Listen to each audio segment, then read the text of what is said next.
This question goes back to the beginning of the understanding of shadbala. And again, in this, where we are right now in time, we are just beginning the study of shadbala within the Asheville Vedic Astrology Apprenticeship Program, according to the timeline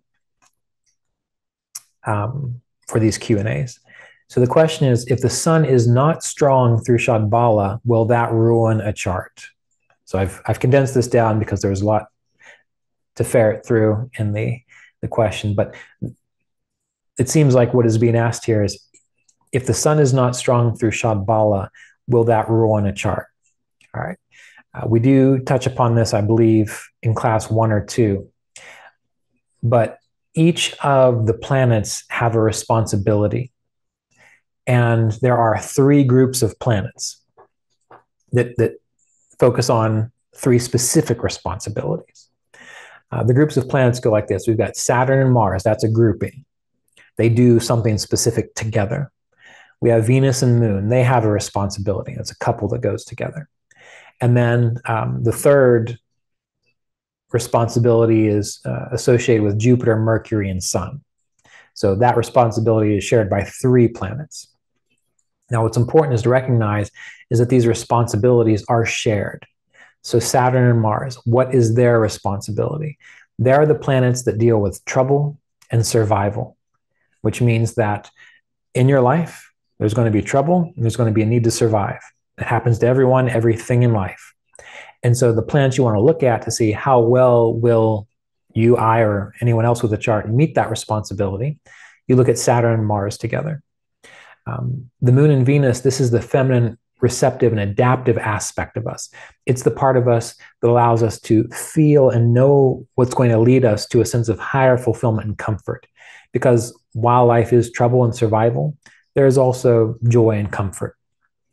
And so Venus and Moon deals with how responsibly can we manage that part of our life. Jupiter and Mercury and Sun, what is the responsibility of these 3? These 3 planets are related to the capacity to achieve our goals and our ambitions. So the 3 areas, survival and trouble, we got to take care of that. We have to be able to move towards a sense of fulfillment so that we feel like life is worth living, like there's a richness to it. And then we also have to be able to know what our goals are and what our ambitions are and to achieve those things. These are the 3 pillars, the 3 responsibilities that each planet or each collection of planets contributes to the chart.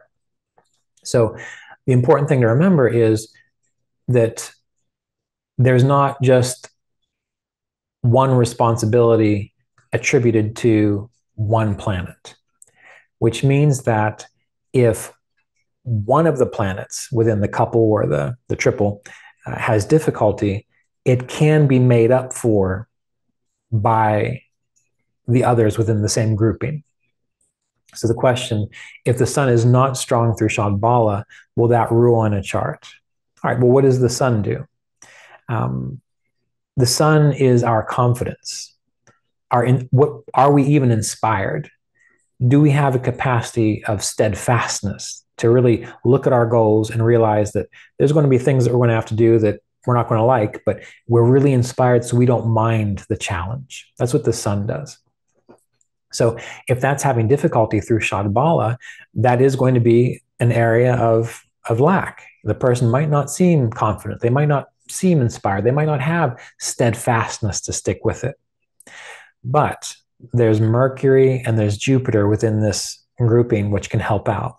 And so Jupiter, being a sense of happiness, the capacity to know what is right for us, if that is strong, oftentimes that can help pull us towards success, pull us towards that which we are inspired, because we tend to go towards that which makes us happy and fulfilled from the concept of the bigger picture. Like, how do we fit into the bigger picture of the world? So Jupiter can help. Mercury is the ability to manage situations, to be successful. It's how we practically achieve what we are inspired to. So for example, if Mercury has a lot of strength, well then, even if our inspiration is low, there's going to be a part of us that knows, well, practically speaking, we should probably move in this direction to be successful. So when it comes to something like, will one planet ruin a chart because the shadbala is low? It might make things more difficult, but it's not going to ruin a chart because there are other parts of us which can make up for it. We'll take a moment just to speak about Venus and Moon and Saturn and Mars, so this makes sense on a bigger level, although we do get to it within the Shadbala course in detail. Saturn and Mars, the responsibility of Saturn and Mars. Mars is how a person deals with the troubles in life. Mars fixes problems that are immediate, dangers that are immediate. Mars responds on instinct. So if something's about to break, Mars sees it, Mars goes and fixes it. Now, let's say Mars isn't doing so well in regards to Shadbala. And so maybe Mars misses the opportunity and then something breaks. Well, now you've got a problem. Well, Mars can't do much about that. He can try to fix it after the fact, but it's still going to be broken, which means you have to kind of tap into your capacity to survive while something is broken. And that's Saturn's job. So things can break all over the place.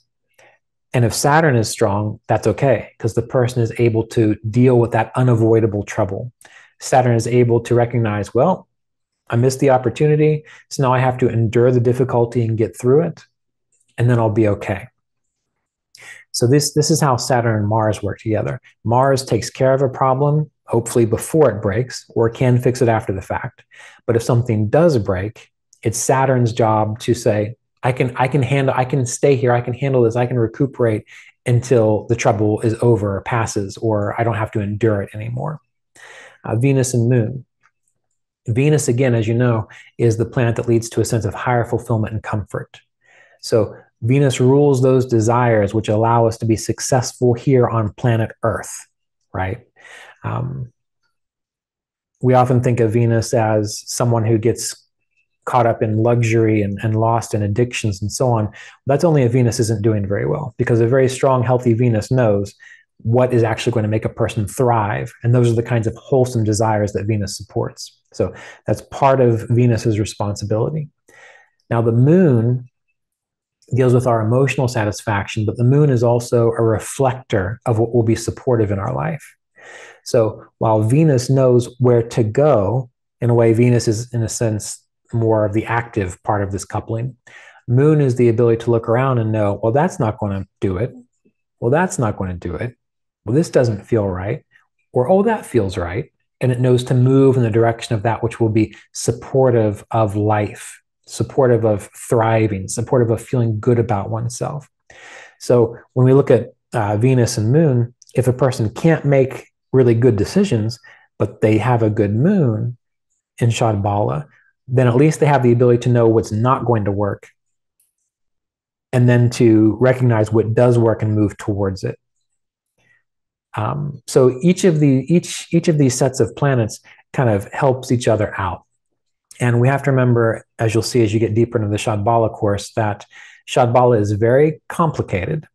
It's a lot more than just a graph on your astrology program. That each calculation of Shadbala, one of the things that Fiona wanted me to talk about was Kalabala, which is one of the inputs that go into the final score of Shadbala. That in and of itself is going to tell you something important about how a planet impacts a person through time, Kala, time.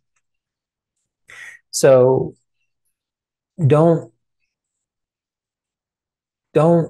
get overwhelmed by what you're going to be learning about Shadbala, but also don't make any quick or harsh judgments about a chart until you've gone through it, all of the Shadbala course, because you're going to see that there's a lot to learn. There's a lot of nuances to pull out there. And just because one thing isn't so good, it can be balanced out by something else. Of course, if there's a certain area of a person's chart where all of them are shattered, that's going to be an area where you will most likely be able to say you are not going to have success here. Or if you see a chart where, let's say, Jupiter, Mercury, and Sun are all well supported, you know this is going to be an ambitious, inspired, confident person who is going to achieve their goals.